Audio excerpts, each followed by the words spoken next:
नमस्कार मित्रांनो.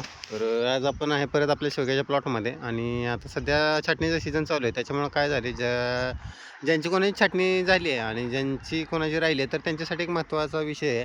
तर काय आहे, ज्यावेळेस आपण छाटणी करत असतो एक सॅम्पल साईज आपण जाळी तर कट केली. आता याच्यानंतर छाटणी केल्यानंतर आपल्याला 1 ते 2 दिवसामध्ये याला काय करावं लागते, तर एक बुरशीनाशक आणि याच्यावर परत त्याच्यासोबत आपण काय करत असतो, कीटकनाशकाची एक फवारणी घेत असतो.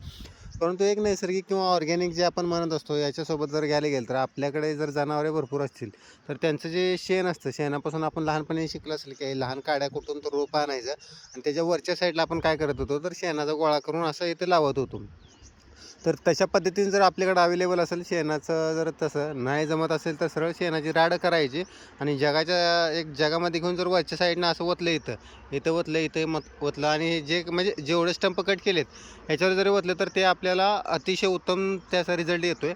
कारण का ते ऑर्गॅनिक आहे त्याच्यामुळं. आणि याच्यात ते अजून एक गोष्ट, जर तुम्ही याच्यात गोमूत्र मिक्स केलं तर ते अतिशय उत्तम, म्हणजे काय म्हणायचं, तुपात साखर पडल्यासारखंच आहे. जर असं कोण करत असेल तर त्याचा फायदा त्याला नक्कीच होतं. कारण केमिकलपेक्षा सेंद्रिय किंवा ऑर्गॅनिक जे म्हणतो तर ते कधीही चांगलं. आणि हे जर नाही केलं, तुम्हाला केल्यानंतर एक कुठलीही घ्या, रासायनिकची घ्या किंवा सेंद्रिय घ्या, ती करावी लागते. जर नाही झालं तर काय होतं, याचं एक उदाहरण दाखवतो. इथंच काय झालं होतं, वाऱ्यामध्ये इथं फाटा मोडला होता. जर फाटा मोडल्यानंतर परत इथं बघू शकता, ही पूर्णतः बुरशी चढली. आणि हा जो शेवग्याचा डिंक आहे, आता इथं दाखवतो तुम्हाला.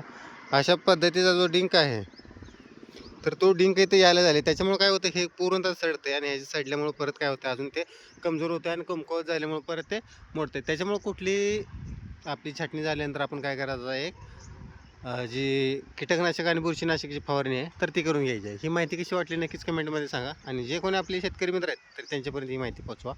धन्यवाद.